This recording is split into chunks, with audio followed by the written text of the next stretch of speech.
Pengendara ojek di Belawan dibegal.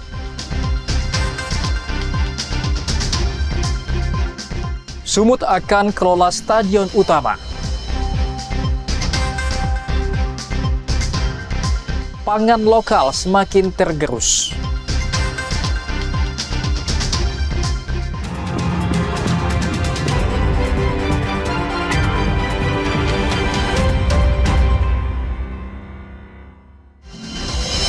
Halo, selamat pagi saudara. Kompas Sumut hari ini hadir dengan beragam informasi penting dan menarik dari Sumatera Utara. Selain 3 sorotan tadi, sejumlah informasi lain akan kami sajikan dalam Kompas Sumut. Bersama saya, Emir Syapurba, inilah Kompas Sumut selengkapnya di Kompas TV, independen, terpercaya.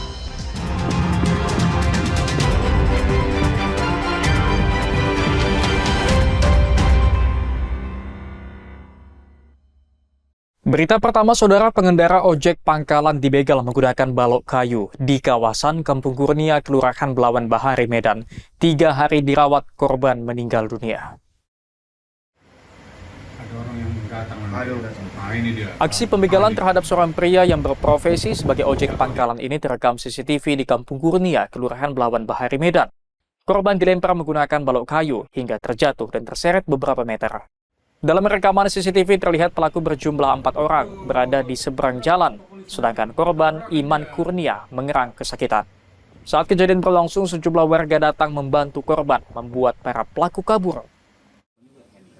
Istri korban mengatakan peristiwa tersebut terjadi 9 Juli lalu, pukul 3:38 pagi. Saat itu suaminya pulang dari menghantarkan barang ke pasar. Meski suaminya sempat dirawat 3 hari di rumah sakit, namun kondisinya terus melemah dan meninggal dunia karena mengalami pendarahan di kepala.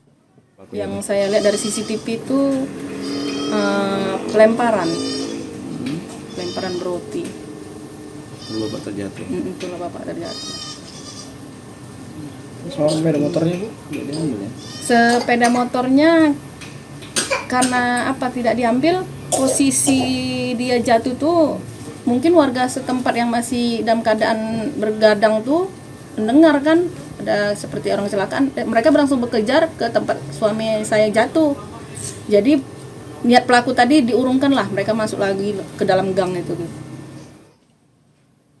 Keluarga berharap petugas kepolisian Pelabuhan Belawan segera menangkap pelaku beserta komplotannya yang masih bebas berkeliaran. Akibat peristiwa ini, selain kehilangan suaminya, istri korban juga belum membayar biaya rumah sakit sebesar 38 juta rupiah. Dedi Zulkifli, Tarikan, Kompas TV, Medan, Sumatera Utara. Saudara, tim gabungan Satgas Pangan Sumut gelar inspeksi mendadak ke sejumlah kilang padi. Mereka akan memastikan kualitas beras premium yang diproduksi sesuai standar untuk mencegah peredaran beras premium oplosan. Kilang padi di kawasan Batangkuis, Kabupaten Deli Serdang, jadi salah satu kilang padi yang diawasi proses produksinya. Tim gabungan memastikan secara manual kualitas beras premium yang diproduksi agar kualitasnya sesuai dengan label yang ada. Tidak hanya kualitas beras, takaran beras juga dipastikan satu persatu agar takaran yang tertera pada label sesuai dengan isinya. Hal ini dilakukan menyusul adanya temuan Kementerian Pertanian tentang beras premium tidak sesuai takaran. Dari 2 kilang padi yang disidak, tim gabungan belum menemukan indikasi pengoplosan beras premium.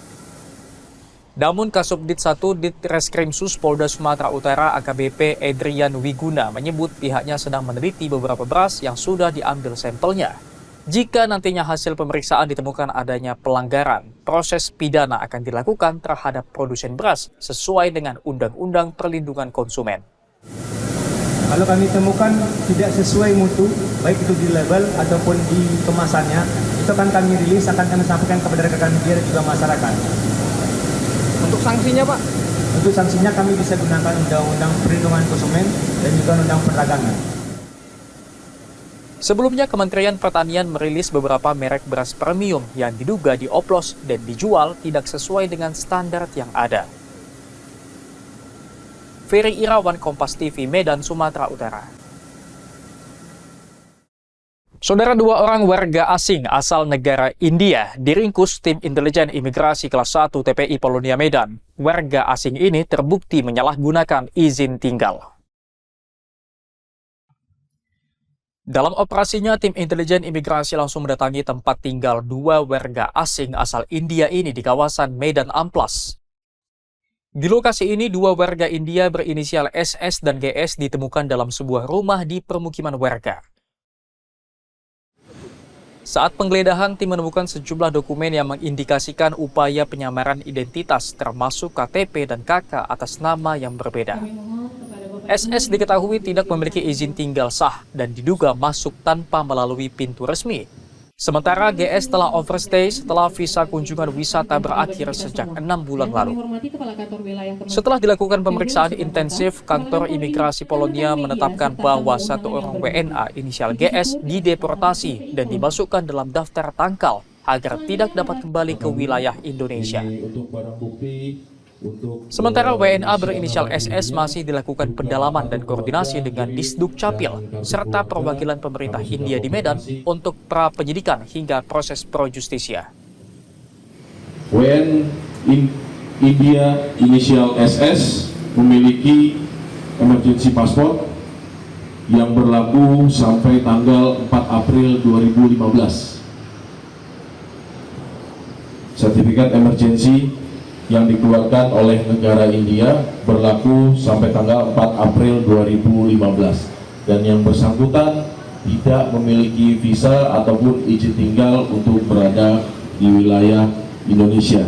Kemudian yang kedua dengan inisial GS juga warga negara India dibuktikan dengan dokumen perjalanan yang dimiliki dan dikeluarkan oleh negara India. Penegakan hukum ini akan terus dilakukan tanpa toleransi demi menjaga integritas wilayah Indonesia. Dedi Zulkifli Terigan, Kompas TV, Medan, Sumatera Utara. Sumut akan kelola stadion utama, saksikan usai jeda.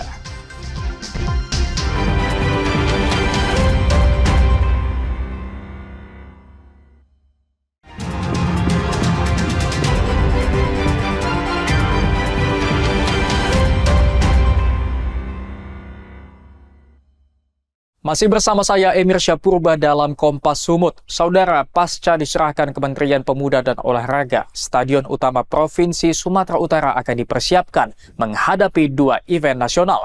Stadion juga akan digunakan sebagai base PSMS menyambut Liga 2.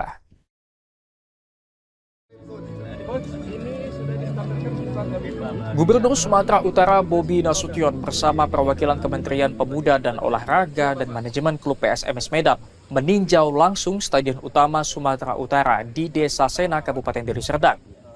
Pengelolaan Stadion Utama ini telah diserahkan pengelolaannya kepada provinsi, sehingga pemerintah daerah harus melakukan perawatan. Menurut Gubernur Sumatera Utara Bobi Nasution, Stadion Utama ini langsung digunakan untuk 2 event nasional beberapa bulan ke depan, yakni Liga 2 serta turnamen U17.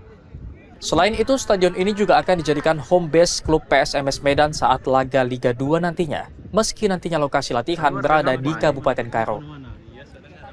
Pemerintah Provinsi Sumatera Utara memberikan potongan harga ke klub PSMS Medan dalam penyewaan lapangan serta mes pemain. Kita di sini untuk memastikan kondisi lapangan yang akan digunakan dalam waktu dekat ini mulai di bulan Agustus sampai dengan 1 tahun ke depan. Nah, itu akan menggunakan ada 2 event. Pertama event yang akan digunakan untuk PSSI, yang kedua nanti di bulan September yang sudah bisa disampaikan akan digunakan dan menjadi kandangnya PSMS. Direktur Klub Sepak Bola PSMS Medan Arifuddin Maulana Basri menyambut baik dukungan gubernur. PSMS diberikan mes penginapan dan 2 lokasi berlatih di Siosar Karo dan Stadion Jalan Pancing. Pak Gubernur yang hari ini sangat memberikan perhatian kepada kita, terutama PSMS Medan. Tadi sebenarnya di luar kami juga tak pernah memikirkan, cuma opsional dari Pak Gubernur. Kami diberikan fasilitas untuk berlatih di Siosar. Jadi di Siosar itu ada mes, ada tempat latihan bola, juga berkoordinasi dengan Pak Kadispora sambilan menunggu agenda-agenda dari PSSI ini selesai dan agenda-agenda yang lain. Jadi mungkin untuk saat ini, mungkin nanti di awal bulan insya Allah nggak ada halangan apa-apa, kita akan kemungkinan besar berlatih di Siosar.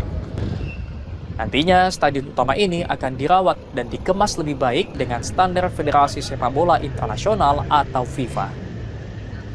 Dedi Rizky Ginting, Kompas TV, Deli Serdang, Sumatera Utara. Saudara, Hotel Madinah Al Munawwaroh Komplek Asrama Haji Embarkasi Medan mendadak terbakar. Api berasal dari lantai 2, membuat seluruh peserta acara pelatihan berhamburan.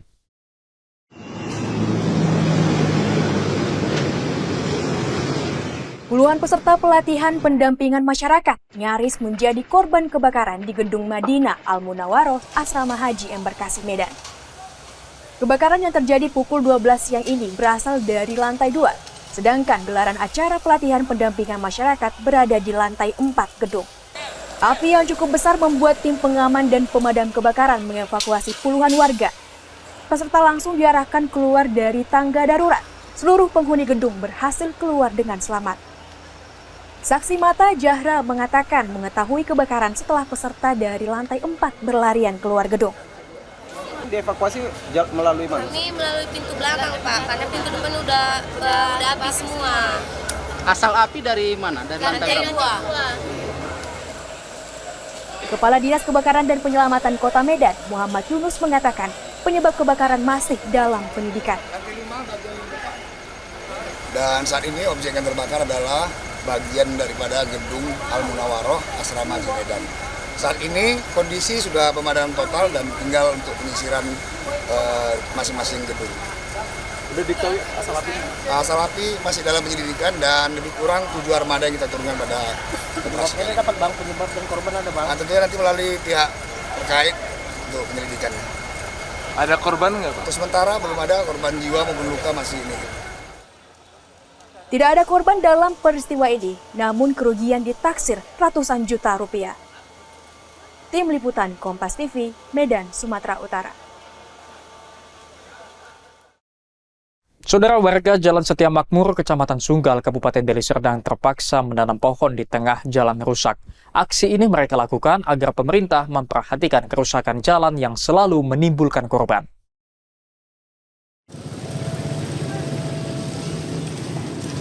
Beginilah kerusakan Jalan Setia Makmur, Kelurahan Sunggal Kanan, Kecamatan Sunggal, Kabupaten Deli Serdang. Jalan yang menghubungkan Kota Medan dengan Deli Serdang ini rusak bertahun-tahun belum mendapatkan perbaikan. Warga sekitar sudah lama mengeluhkan kondisi jalan yang berlubang di sejumlah titik dan tergenang air. Lubang-lubang yang cukup dalam selalu menyebabkan warga terjatuh, pengendara kesulitan melintas dan setiap hari terjadi macet. Salah seorang warga, Siti Asma, mengatakan jalan ini sering membuat pengendara motor terpeleset dan jatuh ke kubangan berlumpur dan korban sudah cukup banyak. Jadi kadang ada mobil mogok, kereta mogok, mobil masuk karet, ada lagi yang jatuh, kadang sampai pincang orang. Ya, berarti sudah cukup banyak korbannya? Iya. Jauh ini dari pemerintah sendiri sudah ada upaya untuk perbaikan Bu? Belum. Belum ada ya? Belum ada. Hampir 4 tahun belum ada perbaikan upayanya. Harapannya apa nih Bu? Ya harapannya ya segeralah diperbaiki karena pun berdampak sama yang pedagang. Pohon pisang ini ditanam warga sebagai tanda agar pengendara tidak jadi korban, sekaligus simbol keprihatinan warga terhadap ketidakpedulian pemerintah setempat. Warga sudah beberapa kali menyampaikan keluhan pada pemerintah daerah, namun belum direspon. Dedi Zulkifli Tarigan, Kompas TV, Deli Serdang, Sumatera Utara. Pangan lokal tergerus, saksikan usai jeda.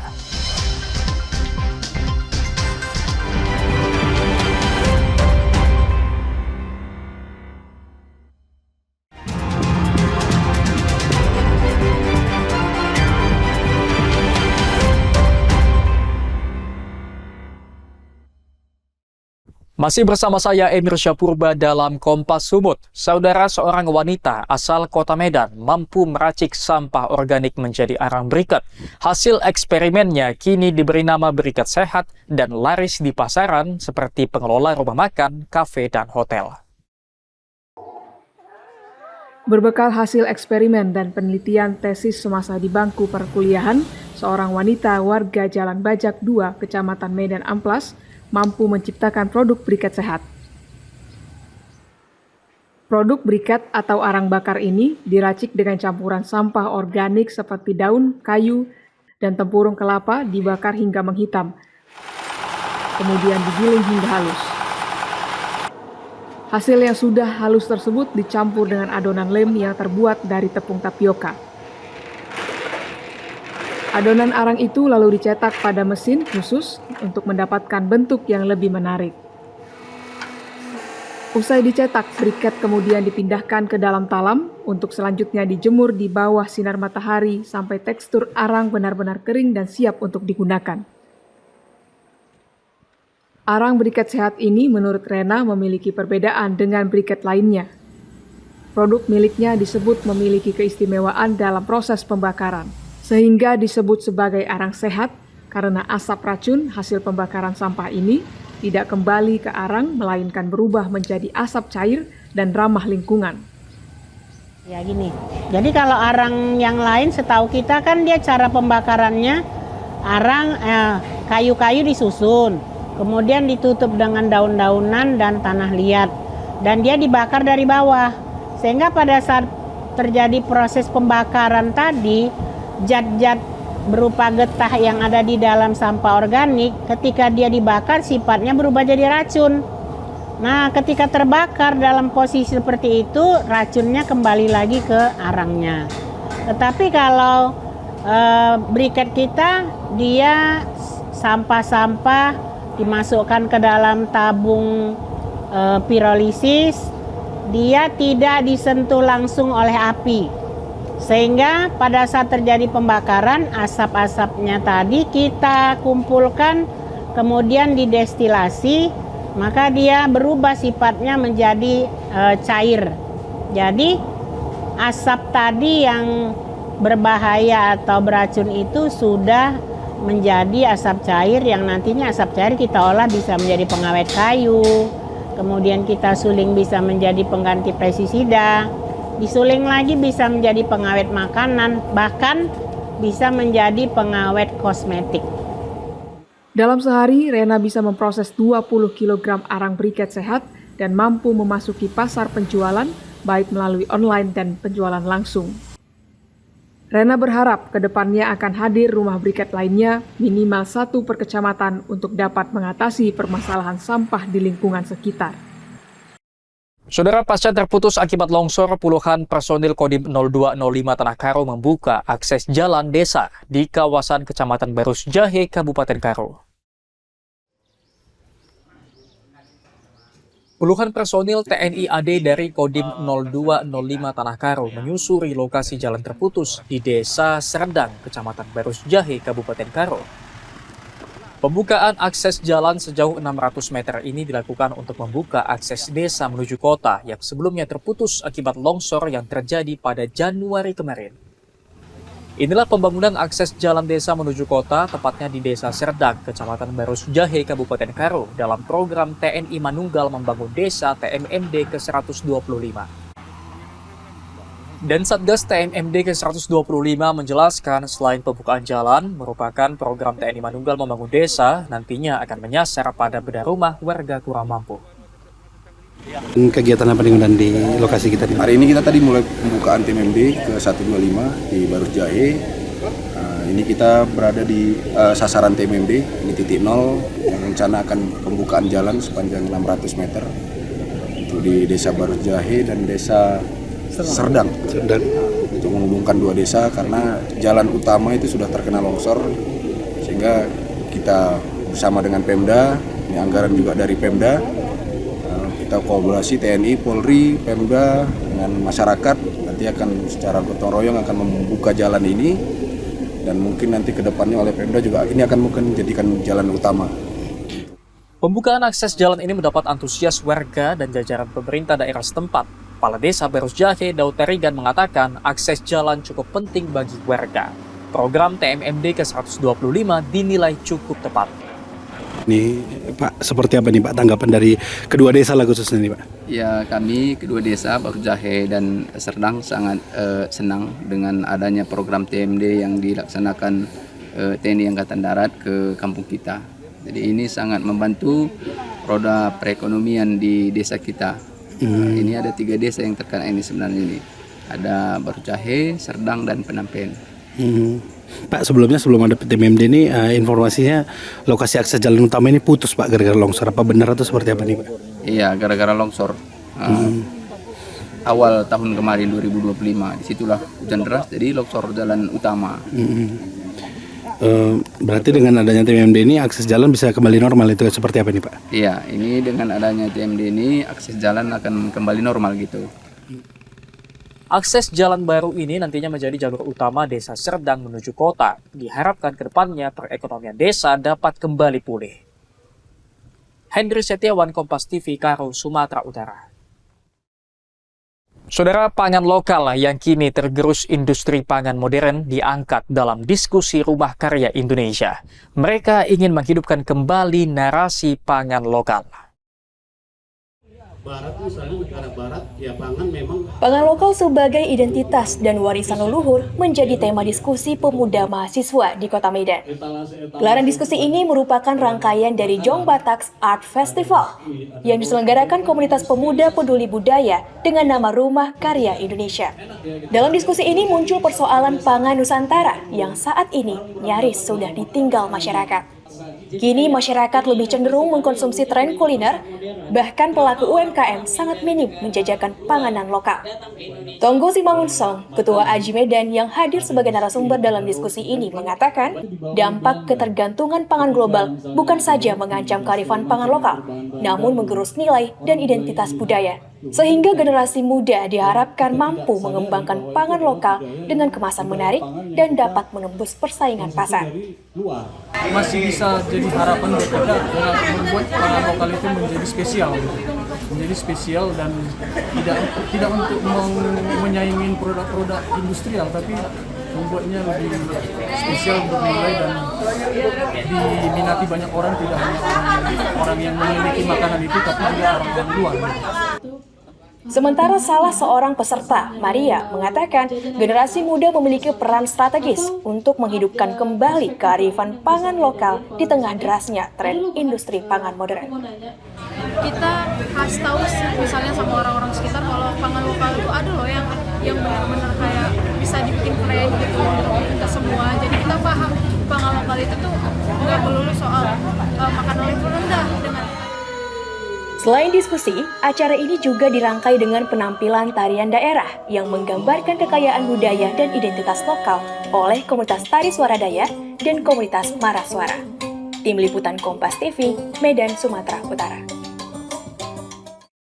Sampai di sini Kompas Sumut hari ini. Anda bisa menyimak video tayangan kami di kompas.tv atau menyaksikan secara langsung via streaming di kompas.tv/live. Kami undur diri, tetap saksikan rangkaian program berita di Kompas TV, independen, terpercaya.